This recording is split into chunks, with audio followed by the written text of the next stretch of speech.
Ayan, katatapos ko lang i-massage si ito. Interviewin ko siya ulit. Tapos ko na siyang i-massage. Anong pakaramdam ngayon? Masarap sa pakiramdam. Gumaan yung... Kanina, parang nakalutang na parang bloated yung ulo ko ngayon. Gumaan po. Yan, ayan siya. Nawala yung bigat. Yung pakiramdam na para akong naubos na kanila. Sarap, basta masarap po sa pakiramdam. Ito yung ginamit namin, sambong.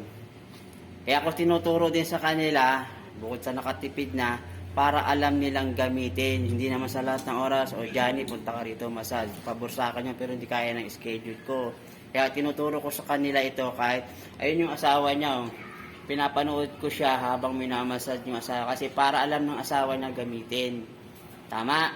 Kasi, kung kaya nila magserbisyo, nasa kanila magbabayad sila. Pero hanggat maaari makatipid, gusto ko sila makita nila kung paano gamitin.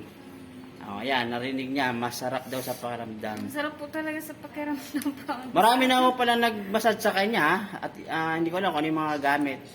Pero, Madami na nagmassage. madami daw, pero kakaiba.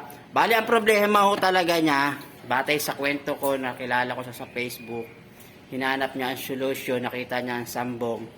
Ngayon, nagduda pa siya kasi nga nagkaroon nga ng mga, try na ng mga product. Pero sabi ko sa kanya, before and after, ikaw magsasabi kung ano yung nagawa ng sambong. Ayan, siya mismo nagsasabi ngayon, hindi ako. Sarap po sa pakiramdam. Salamat Kuya Johnny. Ayan, salamat at natry niya ang sambong herbal. Dito yan sa Almansa, Las Maraming salamat sa Piñas. sambong. Ayan.